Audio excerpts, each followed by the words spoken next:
Malaya. Écoute, Ormond, tu as contemplé le sein de ma nourrice étant jeune, cela te donne quelques privilèges, mais n'en abuse point. Parle-moi donc plutôt de mon ancêtre, le vaillant Picrator Ier. Picrator Ier? Est-il exact que, déclarant la guerre aux Turcs, il déguisa toute son armée en minaret et qu'ainsi, à leur vue, l'ennemi se prosternèrent en poussant de gracieuses clameurs, et qu'il remporta la victoire sans verser une seule goutte de sang? Je serre encore dans ma poche la lettre de capitulation du grand vizir. Tenez, sire. Lettre glorieuse entre toutes.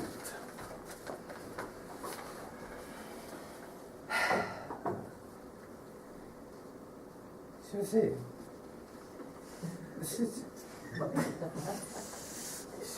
C'est l'écriture d'Hortense. L'écriture d'Hortense? Tu as une lettre de ma femme dans ta poche. Ah non. Mon petit lapin. Je me suis trompé, ce n'est pas ça que je Ernest, donne-moi cette lettre. J'assure votre majesté qu'elle ne traite pas de votre fier aïeul Picrator Ier du tout. Ernest, donne-moi cette lettre. Mais, Arthur, mais qu'est-ce que tu crois? Je ne crois rien. Je ne crois rien, mais donne-moi cette lettre. Quand tu me parleras sur un autre ton. Arthur. Sur un autre ton. Alors écoute-moi bien, Ernest. Si dans 3 secondes tu ne vas pas donner. Oh, formidable. Vous jouez avec un naturel. Si vous êtes dans cette forme devant la marquise, chérie, on te demande au téléphone. Au téléphone. Piqué. Oh, Piqué. Dépêche-toi et t'appelles de province. Piqué, Piqué. Mon lapin. Non, non, pas ici, nulle part, je t'en prie. Mais qu'est-ce qui se passe? Mais il se passe que Arthur et moi, quand tu es arrivé, on ne jouait pas. Quoi? Enfin, on jouait, mais dans le feu de l'action, j'ai sorti une lettre de ma poche, je la lui ai donnée. C'était la tienne. Ben ça c'est malin. Monsieur fait du vaudeville maintenant. Chapeau. Mais ce n'est pas le moment de parler de chapeau, Hortense. Il faut trouver quelque chose, moi je ne sais pas. C'est mon meilleur ami. Il l'a lu? Non, je lui ai arraché des mains et puis tu es venu au bon moment.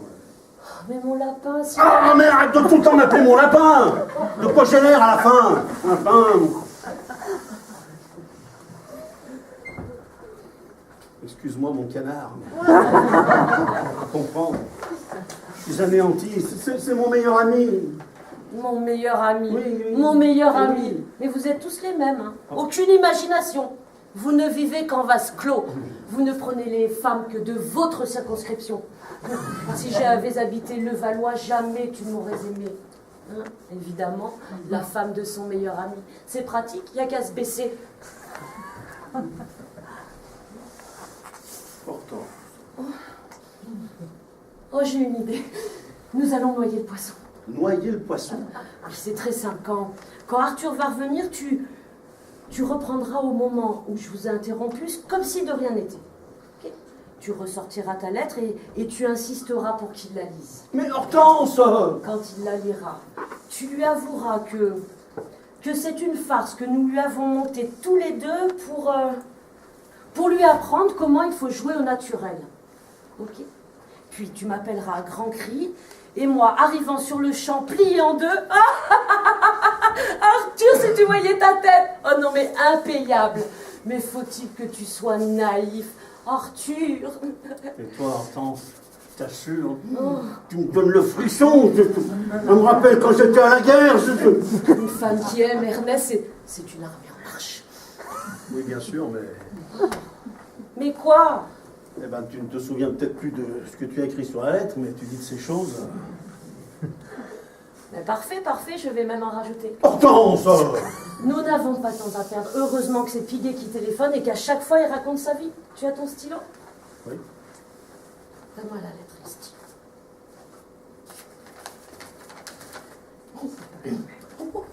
Courbe-toi, je vais rajouter un petit post-scriptum.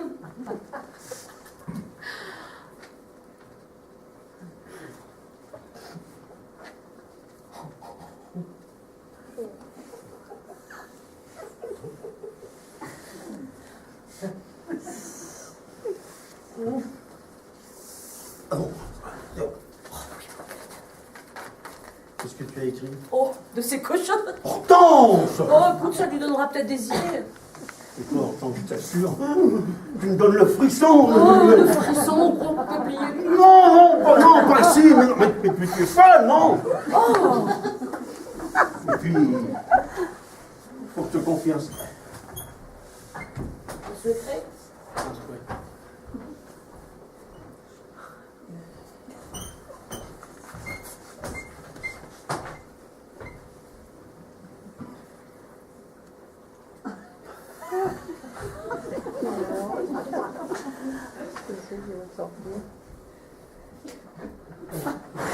J'aime Arthur. Mais moi aussi, mon lapin. Mais comment ne pas l'aimer? Un homme si droit, si généreux, si propre, si évident. Ah, tu vois? Et quand je pense à tout le mal que moi, Ernest, je lui cause, à cette perpétuelle trahison. Mais quel mal, mon lapin. Si je supporte les qualités d'Arthur, c'est uniquement grâce à toi. Tu crois? Tu le sais bien, jamais je n'étais si douce envers lui, si compréhensive. Tiens, avant-hier, je lui portais son petit déjeuner au lit. J'ai épousé une sainte, ne cessait-il de répéter. J'ai épousé une sainte.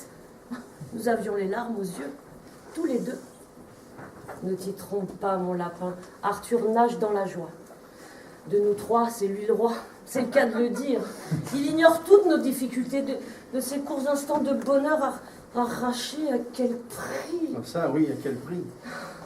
Est-ce ma faute, moi, si chaque nuit j'ai l'impression de coucher avec un phoque? Ah ben, tu sais, pourtant, Arthur a été élevé en Suisse. Hein. Ça, je sais. Tu vois, Hortense, si j'allais jusqu'au bout de mes pensées, Ben va. eh bien, au cours de nos illuminations, je donnerais n'importe quoi pour qu'Arthur soit là. Ben ça alors? Je lui dirais, regarde ta femme, Arthur, c'est bien elle, c'est bien Hortense. Oui, ce brasier, Oh. ce volcan, ce Niagara, cette armée en marche, ce tremblement de terre, Hortense. Oui, ton épouse trotte menu, ta petite fourmi quotidienne. Ah non, ne me remercie pas, Arthur, on est toujours heureux de pouvoir rendre service. Ah non, ne me remercie pas.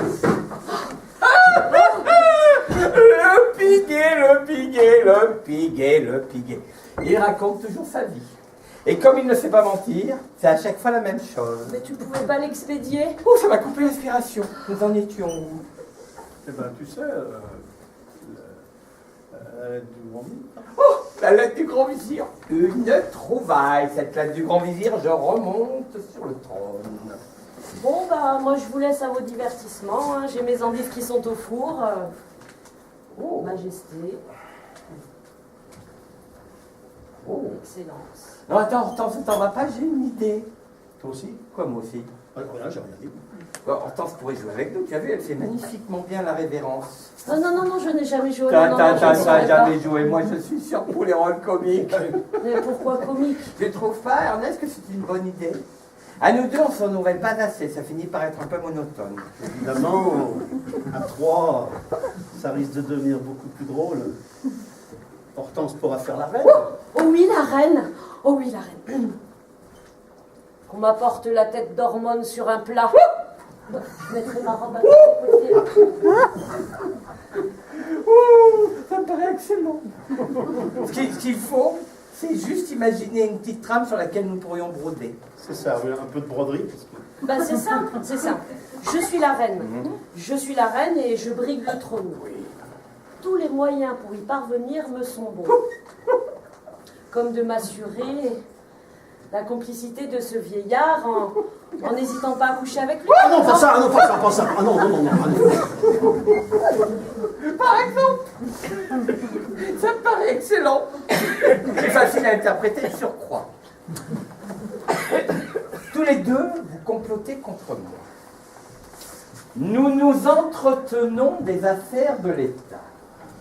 Quand, à ton signal lubrique, la reine sort de sous sa satinette une lame et l'enfonce sans coup férir dans mon sein. Toi, Toi, pour t'assurer du bien fondé de mon cadavre, tu tâtes mon pouls. Et à ce moment-là, la reine, avec la lame encore chaude de mes globules rouges, l'enfonce dans ton dos de traite. Ça fera un joli raccourci. Mais c'est du Shakespeare, tout simplement, du Shakespeare. C'est ridicule, mais c'est usé, usé. Usé, parce qu'elle n'est pas usée, ta petite soeur, peut-être, non? Usé. Majesté, Majesté, voici la lettre de capitulation du grand vizir. Serre-la bien dans ta profonde, Ernest. Mais, lisez-la, sire, lisez-la. Sa seule vue me comble et verse un baume sur mes plaies royales. Bon, à ce moment-là, j'arrive.